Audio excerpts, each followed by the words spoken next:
खराब हो जाएगा। क्या तब आएगी, ना जाने क्या करती है, सुनती है कि नहीं? देखा, एक काम समय पर नहीं होता इससे, जब देखो तब काम चोरी करते रहती है। देखा, कहाँ मर गई वो महारानी?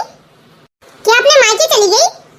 हे भगवान, ना जाने कौन सी ऐसी घड़ी में इस कामचोर निकम्मी से मैंने अपने बेटे की शादी करवाई थी। जी माँ जी, माँ जी, मैं छत पर कपड़े डालने गई थी, कुछ चाहिए क्या आपको?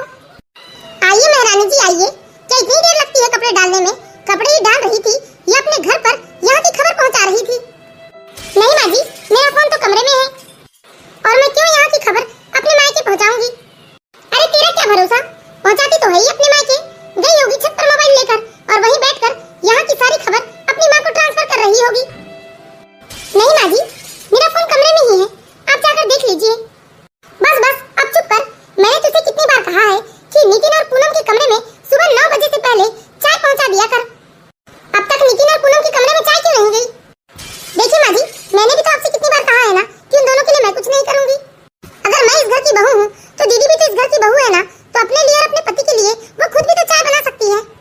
क्यों, मेरे बड़े बेटे बहू ने क्या बिगाड़ा है तेरा जो तू उनके लिए कुछ नहीं कर सकती? वो दोनों भी तो इस घर के मेंबर है ना। और रही बात पूनम की, तो वो क्यों घर का काम करेगी? वो नौकरी पर जाती है, वो तेरी तरह घर में रहकर मुफ्त की रोटियां नहीं तोड़ती। तू अपनी तुलना मेरी बड़ी बहू के साथ मत किया कर। तू कहाँ छोटे घर की और वो कहाँ करोड़पति बाप की बेटी है, तेरी और उसकी क्या तुलना?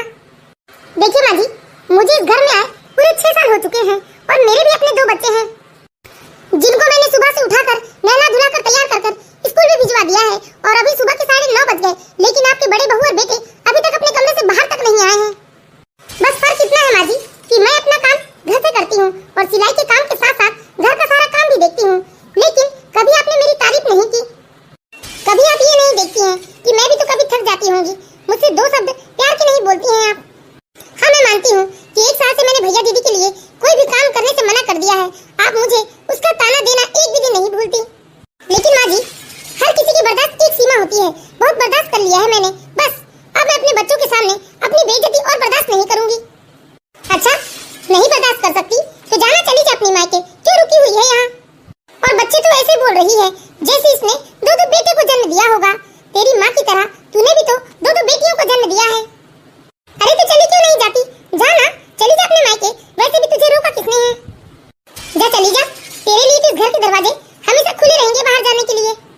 हाँ माँ जी, कब की चली गई होती? अगर आपके बेटे को आपसे प्यार न होता ना तो आपके बेटे को लेकर कब से इस घर से चली गई होती मैं। वैसे भी इस घर में पापा जी और आपके बेटे की वजह से रुकी हूँ मैं, नहीं तो मैं कब की चली गई होती यहाँ से। अरे यहाँ क्या हो रहा है सुबह सुबह? ये है कमला देवी और उनके पति शांति प्रसाद जी। कमला देवी और शांति प्रसाद जी के 2 बेटे बहू हैं। असल में रेखा और विवेक कमला प्रसाद जी और शांति जी के छोटे बेटे बहू हैं। रेखा एक मिडिल क्लास फैमिली की बेटी थी जिसकी शादी एक अमीर परिवार में हुई थी। रेखा को रेखा के ससुर ने एक विवाह समारोह में देखा था, वहीं उनको रेखा अपने छोटे बेटे के लिए पसंद आ गई थी। लेकिन गरीब परिवार की होने की वजह से कमला जी इस शादी के लिए इनकार कर रही थी। लेकिन रेखा विवेक को पसंद आ गई थी, इसलिए यह शादी धूमधाम से हो गई थी। लेकिन शादी के बाद रेखा की सास रेखा को बात बात पर ताने मारा करती थी। रेखा पूरे टाइम घर के काम काजों में लगी रहती थी, वह एक नौकरानी की तरह दिखने लगी थी। विवेक अपने पिता की दुकान संभालता था, पर विवेक के एक बहुत ही बुरी लत थी कि वो बहुत शराब पीता था और अपनी माँ के भड़काने में आकर अपनी पत्नी रेखा को मारपीट करता था। बेचारी रेखा चुपचाप सबके अत्याचार सहते रहती थी, लेकिन अपने मुंह से एक शब्द भी नहीं कहती थी, क्योंकि बेचारी रेखा को अपने माता पिता की फिक्र थी। अगर उन्हें ये सब पता चलेगा तो उन पर क्या बीतेगी। लेकिन अब रेखा की बर्दाश्त की लिमिट क्रॉस हो चुकी थी, जो वह 6 सालों से बर्दाश्त कर रही थी। आज रेखा ने 6 सालों के सवालों का जवाब एक साथ दे दिया था। कमला, घर को चिड़ियाघर क्यों बना रखा है तुम लोगों ने सुबह सुबह? आज जो कुछ भी हो रहा है ना इस घर में, सिर्फ और सिर्फ आपकी मनमानी की वजह से हो रहा है। अगर आपने मनमानी नहीं की होती तो ये छोटे घर की लड़की मेरे घर की बहू नहीं बनती, और ना ही इसकी औकात थी कि ये मेरे मुंह लग सकती। ये सब आपका ही तो किया धरा है जो ये मेरे मुंह लग रही है। इसकी इतनी हिम्मत हो गई कि मेरे सामने खड़े होकर मुझसे जवान लड़ा रही है। मेरी पसंद देखो आप, मेरे बड़े बेटे की पत्नी को देखो, कितने बड़े परिवार से आई है, कितने पैसे वाले लोग हैं वो। हाँ, पता है मुझे कितने पैसे वाले लोग हैं, कितना ऊंचा खानदान है उनका, कि उनकी लड़की ने घर से भागकर अपने पसंद के लड़के से शादी कर ली और उनके माता पिता ने कुछ नहीं कहा। यही संस्कार हैं उसके। अरे कमला, संस्कार देखना चाहती हो तो मेरी बहू रेखा के संस्कार देखो।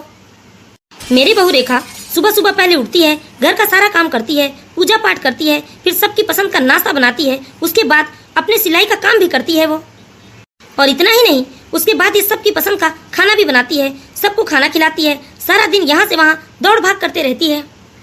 और जब रात में वो तेरा जानवर बेटा आता है, जिसका पता ही नहीं कब किस मूड में आएगा, उसका भी अत्याचार सहती है, और तू इस पर उंगली उठाती है। तेरी बड़ी बहू, जिसके ऊपर तू सिर ऊंचा कर रही है ना, वो सुबह 10 बजे तक उठती है, फिर ऑफिस जाती है, देर रात वापस आती है और खाना खाकर सो जाती है, न घर के कामों में हाथ बटाती है और न कभी भगवान के आगे हाथ जोड़ना जानती है। और हाँ कमला, ये जो तू रेखा को बात बात पर सुनाते रहती है ना, वो सुनाना बंद कर दे। ऐसा ना हो कि वो कभी अपना मुंह खोल दे और तेरी नजरें झुक जाए। अच्छा, और क्या चाहते हैं आप? इतने जवाब तो इसने मुझे पहले ही दे रखी है। और कितना सुनवाना चाहते हो मुझे? और कितना जवाब देना चाहती है ये? बताओ, क्या इससे तुम मुझे बेइज्जत करवाना चाहते हो? मैं नहीं, लेकिन तुमने अपना मुंह बंद ना किया ना, तो मुझे नहीं लगता कि वो दिन भी दूर होगा। क्या नहीं किया है इसने इस घर के लिए, और क्या नहीं करती? क्या किया है इसने? अगर ये चाहती तो मेरे बेटे की शराब पीने की आदत ये कब की छुड़वा चुकी होती, लेकिन ये चाहती ही नहीं। अच्छा पापा जी, एक बात बताइए, क्या आप लोग जब मुझे देखने आए थे अपने बेटे के लिए, तब आपने मुझसे ये कहा था कि आपको एक डॉक्टर के रूप में बहू चाहिए जो आपके बेटे की शराब पीने की आदत छुड़वा सके? क्या मैं किसी नशा मुक्ति केंद्र की स्टाफ थी जिसे आप अपने बेटे की शराब की आदत को छुड़वाने के लिए लेकर आना चाहते थे? या फिर आपने मेरी मम्मी से कहा था कि आपको आपके घर के लिए एक 24 घंटे फ्री की नौकरानी की जरूरत है? अगर आपने ये सारी बातें शादी के पहले ही कही दी होती ना, तो आज मैं इस घर की बहू नहीं होती और ना ही मेरे 2 बच्चे होते। और पापा जी, मुझे तो इनके यह भी ताने सुनने को मिलते हैं कि मैंने 2 बेटियों को जन्म दिया है, जैसे ये सब मेरे हाथ में होगा। क्या मम्मी जी, सुबह के 10 बजने को आए, लेकिन मेरे कमरे में चाय तक नहीं पहुंची। आपने तो मुझसे कहा था कि आज मेरे कमरे में समय से चाय पहुंच जाएगी। क्या बताऊं बेटा, अब मैं तुम्हारे लिए इसे लड़ तो नहीं सकती। एक काम करो, तुम अपनी चाय खुद बना लो, क्योंकि इसने तो साफ साफ मना कर दिया है कि ये तुम्हारे लिए कुछ नहीं करेगी। ये करोड़पति घर से जो आई है, अगर किसी के लिए चाय बना देगी तो भूल जाएगी। इस महारानी का कहना है कि आज से तुम दोनों का कोई काम नहीं करेगी ये। बेटा, आज से तुम दोनों अपना चाय नाश्ता खुद बना लेना, और हो सके तो खाना भी खुद बना लेना, क्योंकि इसने साफ साफ मना कर दिया है, इसलिए इनसे तुम लोग कोई उम्मीद मत रखना। क्यों माँ जी, आप बातों को तोड़ मोड़ करके क्यों पेश कर रही हैं दीदी के सामने? मैंने ये कब कहा कि मैं इनके लिए चाय नाश्ता नहीं बनाऊंगी? मैंने तो सिर्फ सुबह की चाय के लिए कही। मैंने तो सिर्फ इसीलिए कहा कि मैं इन्हें स्पेशली 9-10 बजे चाय बनाकर नहीं दे सकती, क्योंकि मेरे भी अपने काम होते हैं। और पूनम दीदी भी तो इस घर की बहू है ना, कम से कम वो अपनी चाय तो बनाकर पी ही सकती हैं, और भैया को भी चाय बनाकर दे सकती हैं। और रही बात खाने पीने की, तो खाने पीने के लिए मैंने ये कहा है कि मैं खाना सबकी पसंद का अलग अलग नहीं बना सकती। सबके लिए जो बनेगा वही दीदी और भैया के लिए भी बनेगा। अपनी छोटी बहू की बात सुनकर शांति प्रसाद जी ने अपनी छोटी बहू की बात पर सहमति जताई। छोटी बहू बिल्कुल ठीक कह रही है, इसमें कुछ गलत नहीं है। भले ही छोटी बहू घर पर रहती है, लेकिन सुबह के उठने से पहले से लेकर और सबके सोने के बाद तक का काम यही करती है। ओके ओके पापा जी, अब आप रेखा की इतनी तरफदारी मत कीजिए। आप चाय मिले तो ठीक, वरना मैं तैयार होकर ऑफिस तो जाऊंगी ही, वहीं बाहर से चाय नाश्ता कर लूंगी। अरे पूनम बहू, एक काम करो ना, जाकर चाय बना लो, और चाय मेरे लिए भी बना लेना, हम लोग साथ में बैठकर चाय पी लेते हैं। नहीं मम्मी जी, आप अपनी चाय बनाकर पी लीजिएगा, मैं तो बस रास्ते में ही चाय नाश्ता कर लूंगी। दीदी, मैंने आलू के पराठे सेके हैं, आप लंच में लेकर जाइए। इतना सब कुछ होने के बाद रेखा ने बहुत ही प्यार से अपनी जेठानी से बात की कि उसने नाश्ता बना दिया है, वो आलू के पराठे लेकर ऑफिस जा सकती है। अपनी बात खत्म करके रेखा अपने कमरे में चली जाती है, लेकिन वहीं कमला जी अपने पति की तरफ घूरते हुए कहती हैं, देखा आपने, सुना, आपकी छोटी बहू मुझे कितना सुनाकर चली गई। अरे कौड़ी भर की औकात नहीं है इसकी, और ये मुझे सुनाकर चली गई। कमला, आज जो भी तुमने बहू से अपने लिए सुना ना, उसके लिए तुम खुद ही जिम्मेदार हो। शांति प्रसाद जी अपनी बात खत्म करके वह भी वहाँ से चुपचाप चले जाते हैं, लेकिन कमला जी वो तो आग बबूला हो रही थी। आ जाए मेरा विवेक, इसकी खाल ना उतरवा दी ना तो मेरा नाम भी कमला देवी नहीं। बहुत चर्बी चढ़ गई है, बस मेरा बेटा आ जाए, ये 2 टकी की औरत मुझे सुनाकर चली गई, इसकी खाल उतरवा कर रहूंगी मैं। बस मेरा विवेक आ जाए, ये अपने आप को समझती क्या है। आज इसने जो भी मुझे जवाब दिया है ना, एक एक जवाब का बदला मेरा बेटा विवेक लेगा, तभी इसके अकल ठिकाने आएंगे। इधर कमला जी गुस्से से आग बबूला हो रही थी और अपने बेटे विवेक के आने का बेसब्री से इंतजार कर रही थी। सुबह से शाम हो गई, लेकिन कमला जी गुस्से से इतनी आग बबूला थी कि उन्होंने पानी का एक घूंट भी नहीं पिया। जब शाम को विवेक आया तो कमला जी ने अपने बेटे को अपनी बहू के खिलाफ खूब भड़काया और विवेक भी अपनी माँ का भक्त था। माँ ने जो भी कहा विवेक ने सब कुछ सच मान लिया और वह गुस्से में धधकते हुए अपने कमरे में गया, जहाँ बेचारी रेखा बैठकर सिलाई कर रही थी। विवेक ने गुस्से से एक लात मारा रेखा को और बेचारी रेखा जाकर जमीन में गिरी। छोड़ो छोड़ो मुझे, मैं कहती हूँ छोड़ो, क्या हो गया है आपको? तेरी इतनी हिम्मत! अरे तू दो कौड़ी की, तू मेरी माँ को उल्टा सीधा सुना रही थी। जान से मार दूंगा मैं तुझे, समझी ना? अच्छा मारो मारो मुझे जान से, मैं भी आज देखती हूँ। हाँ मार दूंगा मैं जान से। तू क्या समझती है कि मैं तुझे नहीं मार सकता? कम से कम पहले पूरी बात तो सुनना था, उसके बाद ये गुस्सा दिखाना था। मुझे सब मालूम है, क्या किया है तूने?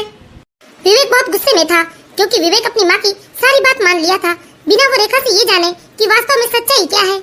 इसीलिए विवेक ने रेखा के सिर को सिलाई मशीन से जोर से टकराया, जिसकी वजह से रेखा के सर से खून निकलने लगा। आज पहली बार रेखा की आंखों में आंसू की जगह गुस्सा था। रेखा ने गुस्से से अपना हाथ छुड़ाया और अपने हाथ में सिलाई मशीन की कैंची उठाई और विवेक की ओर बढ़ते हुए कहती है, खबरदार खबरदार, जो एक कदम भी तुमने आगे बढ़ाया, पहले मुझे ये बताओ कि आखिर हुआ क्या है? आपकी माँ ने क्या बताया है आपको? अपनी माँ के कमरे से क्या सुनकर आ रहे हैं आप? मुझे भी तो मालूम चले कि आपकी माँ ने आखिर आपको क्या बताया है। बिना सच्चाई जाने एक तरफ की बात सुनकर बस पत्नी के ऊपर हाथ उठाने को तैयार हो जाओ। रेखा रेखा मेरी बात सुनो। नहीं, अगर तुमने एक कदम भी आगे बढ़ाया ना तो इस कैंची से या तो आज मैं तुम्हारा खून कर दूंगी या मैं खुद मर जाऊंगी। रेखा रेखा मेरी बात सुनो। मैंने कहा ना, खबरदार, एक कदम भी आगे बढ़ाया ना तो ये कैंची मैं तुम्हारे ऊपर मार दूंगी या खुद अपने पेट में घुसा लूंगी। बिना मेरी गलती बताए तुमने एक कदम भी आगे बढ़ाया ना तो आज कुछ भी हो सकता है। आज पहली बार अपनी पत्नी रेखा का ऐसा रूप देखकर विवेक तो दंग रह जाता है। विवेक बहुत डर रहा था, घबरा रहा था, क्योंकि आज रेखा की आंखों में खून सवार था। विवेक बहुत डर रहा था और डर के पीछे हट रहा था। लेकिन तभी दोनों की जोर जोर से चीखने चिल्लाने की आवाज सुनकर वहाँ शांति प्रसाद जी कमरे में आते हैं। रेखा के दोनों बच्चों ने अपने मम्मी पापा की सारी बात सुन ली थी और रेखा की बड़ी बेटी ने तो सब कुछ अपनी आंखों से देखा। क्या तमाशा लगा रखा है तुम लोगों ने? पापा पापा अच्छा हो गया आप आ गए। देखो ना आज इसे क्या हो गया है, ये मेरा खून करना चाहती है, ये मुझे मारने के लिए कैंची लेकर खड़ी है। रेखा ये सब क्या है बेटा? माफ कीजिएगा पापा जी, लेकिन मैंने बहुत बर्दाश्त कर लिया। सच में ये तो आज मैं इनका खून कर दूंगी या खुद ही मर जाऊंगी। बहुत बर्दाश्त कर लिया मैंने, लेकिन अब नहीं। अब मैं अपनी बड़ी बड़ी बेटियों के सामने इतना बेइज्जती नहीं कर सकती। विवेक ये बता कि रेखा के माथे से ये खून कैसे बह रहा है? तूने मारा है रेखा को? और तू अपने कमरे में आने से पहले अपने माँ के कमरे में गया था ना, तू पहले मुझे ये बता, क्या बताया तुझे तेरी माँ ने? बता बता क्या कहा तुझसे तेरी माँ ने, जिसे सुनकर तू आग बबूला होकर अपनी पत्नी के ऊपर हाथ उठाने चला है? पापा जो बात सुबह हुई है मम्मी ने मुझे उन्हीं बातों के बारे में बताया है। बेटा एक तरफ से सुना कभी पूरा सच नहीं होता, और जैसे जितने आराम से तू अपनी मम्मी से उनकी तरफ की सारी बातें सुना, कम से कम अपनी पत्नी की भी सारी बात सुन लिया होता पहले। जैसे तू अपनी माँ के पास घंटों आराम से बैठा रहा, वैसे अपनी पत्नी के पास कम से कम आधा घंटा तो बैठ जाता और शांति से पहले अपनी पत्नी की बात तो सुन लेता। तुझे पता है विवेक, आज तेरी इस बेवकूफी की वजह से न जाने कितना बड़ा हादसा हो गया होता घर में। दादू दादू मेरी मम्मा को कुछ नहीं होगा ना दादू? हाँ बेटा, आपकी मम्मा को कुछ नहीं होगा, आप जाकर बाहर खेलिए। इधर कमरे में सबकी बात हो ही रही थी कि अचानक रेखा का फोन बजता है, जिसमें रेखा की माँ का फोन आ रहा था। रेखा ने वह फोन अपनी बेटी को दे दिया और रेखा की बड़ी बेटी अपनी नानी से बात करते हुए कमरे से बाहर चली गई। और जैसे ही नानी ने हेलो कहा तो रेखा की बड़ी बेटी अपनी नानी से बात करते करते रोने लगी। तब गुड़िया की नानी ने उससे रोने की वजह पूछी तो वह छोटी सी गुड़िया जो भी देखी थी अपने घर में सब कुछ अपनी नानी को बता दी। रेखा की माँ ने जैसे इस घटना के बारे में सुना तो रेखा की माँ का दिल भर आया। आखिर वो थी तो एक माँ ही ना। शांति प्रसाद जी ने अपने बेटे को समझाया, फिर डॉक्टर बुलाकर बहू की मलहम पट्टी करवाई। उधर रेखा की माँ ने इस घटना के बारे में सुन लिया था, इसलिए वो अपने आप को रोक नहीं पाई और 2 घंटे बाद रेखा के ससुराल पहुंच गई। जैसे ही रेखा की सास ने रेखा की माँ को देखा तो वह उन्हें भी ताना मारने से बाज नहीं आई। ओहो, अपनी माँ को भी बुला लिया हमारी शिकायत करने के लिए। अरे हम तो डर गए इनके आने से। वैसे कुछ लेकर भी आई हैं या फिर खाली हाथ आ गई अपनी बेटी के घर?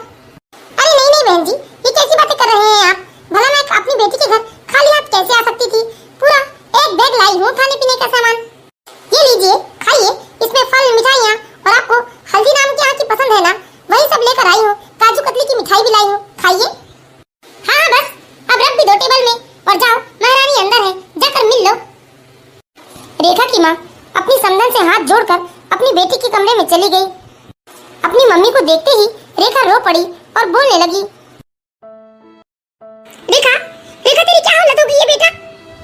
अच्छा हुआ माँ जो आप आ गई। अब मैं बर्दाश्त नहीं कर सकती माँ, बहुत बर्दाश्त कर लिया मैंने, मैं यहाँ नहीं रह सकती माँ। अब मुझसे बर्दाश्त नहीं होता है माँ। बिटिया चिंता मत कर बिटिया, अब तेरी माँ गई है ना, तुझे इस तरह परेशानी में तेरी माँ अकेली नहीं छोड़ेगी बिटिया। हाँ माँ, मैं हार गई हूँ माँ, थक चुकी हूँ माँ। तू चिंता मत कर बेटा, मैं आ गई हूँ। चल ना बेटा घर चल, बस कर अब। भले ही तेरी माँ का घर छोटा है, लेकिन आज भी तेरे उस घर में तेरा वही सम्मान है बेटा जो शादी के पहले था। बिटिया तुझे इतनी परेशानी थी ससुराल में, तो तूने मुझे कभी बताया क्यों नहीं?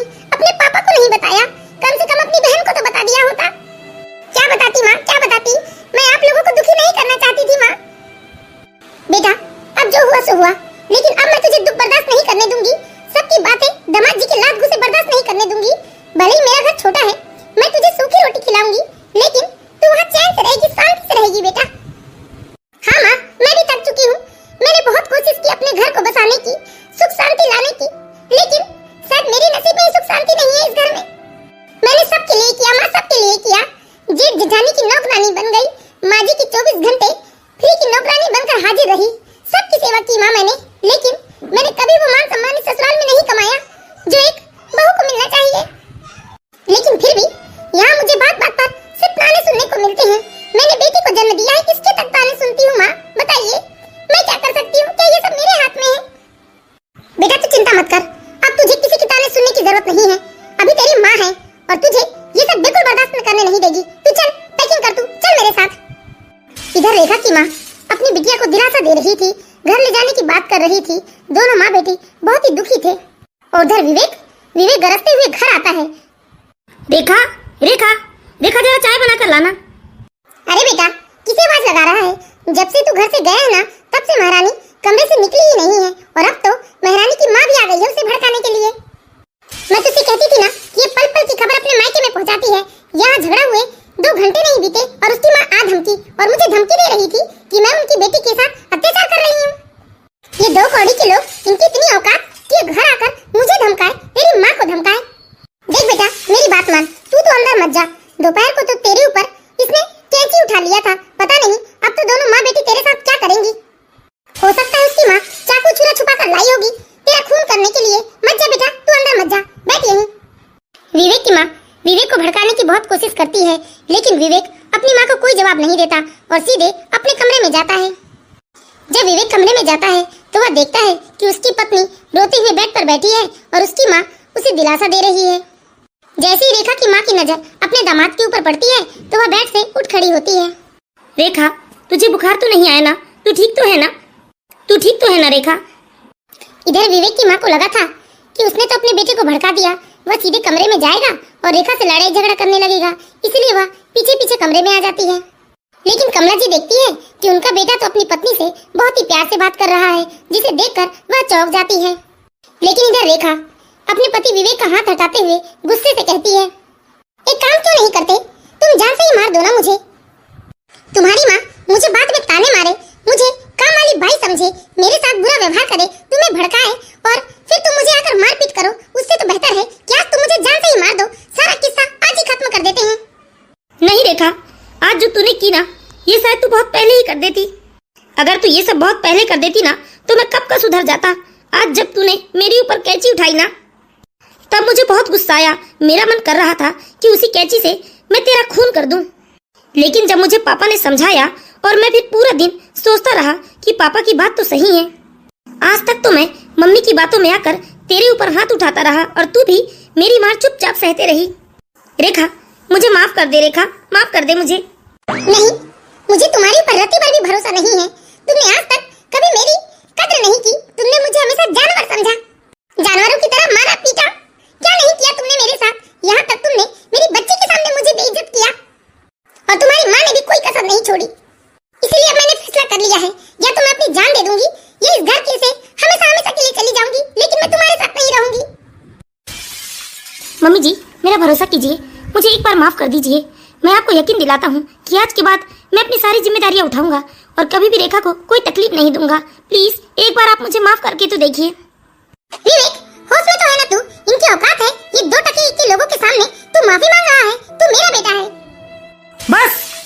कमला, शर्म आनी चाहिए तुम्हें। अरे तुम कैसी माँ हो जो अपने सगे बेटे का भी घर नहीं बसने देना चाहती।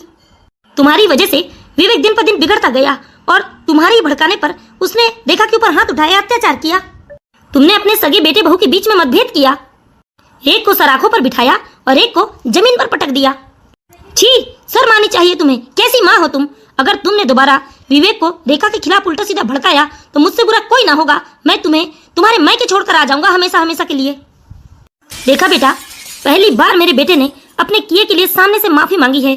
मेरी बात मानो, एक बार मेरे बेटे को माफ कर दो। मुझे पूरा यकीन है कि मेरा बेटा अब अपनी जिम्मेदारी बखूबी निभाएगा और तुम्हें शिकायत का कोई मौका नहीं देगा। हाँ बिटिया, समधी जी ठीक कह रही हैं। पापा जी, मैंने आज तक कभी आपकी कोई बात नहीं टाली है और ना ही कभी टाल पाऊंगी, इसलिए मैं आपके कहने पर इन्हें माफ करती हूँ। लेकिन पापा जी, मेरी एक शर्त है, इन्हें मैं कभी दोबारा कोई मौका नहीं दूंगी। मेरा यकीन करो रेखा, शायद मैं कभी दोबारा मौका मांगने के लिए तुम्हारे सामने इस स्थिति में खड़ा नहीं रहूंगा। ये मेरा वादा है तुमसे।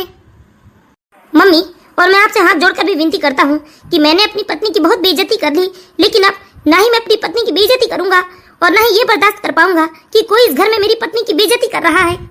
अगर कभी मुझे यह महसूस होगा कि मेरी पत्नी के साथ मतभेद हो रहा है इस घर में, तो मैं उसी वक्त अपनी पत्नी को लेकर यहाँ से चला जाऊंगा और अपनी एक अलग दुनिया बसाऊंगा। शाबाश बेटा, मुझे तुमसे यही उम्मीद थी। आज विवेक को अपनी गलती का एहसास हो गया था। उसे इस बात का बहुत पछतावा भी हो रहा था कि पिछले 6 सालों से वह अपनी पत्नी के साथ बहुत ही बुरा बर्ताव कर रहा था। लेकिन आज विवेक के पिता की एक सही शिक्षा ने विवेक और रेखा का जीवन ही बदल दिया। तो हम आशा करते हैं दोस्तों, आप लोगों को हमारी ये कहानी जरूर पसंद आई होगी। यदि कहानी अच्छी लगी हो तो प्लीज इस वीडियो को लाइक कीजिए और इसी तरह की प्यारी प्यारी मोरल स्टोरीज देखते रहने के लिए हमारे चैनल बालाघाट की बेटी को सब्सक्राइब करें। Thank you watching for my video.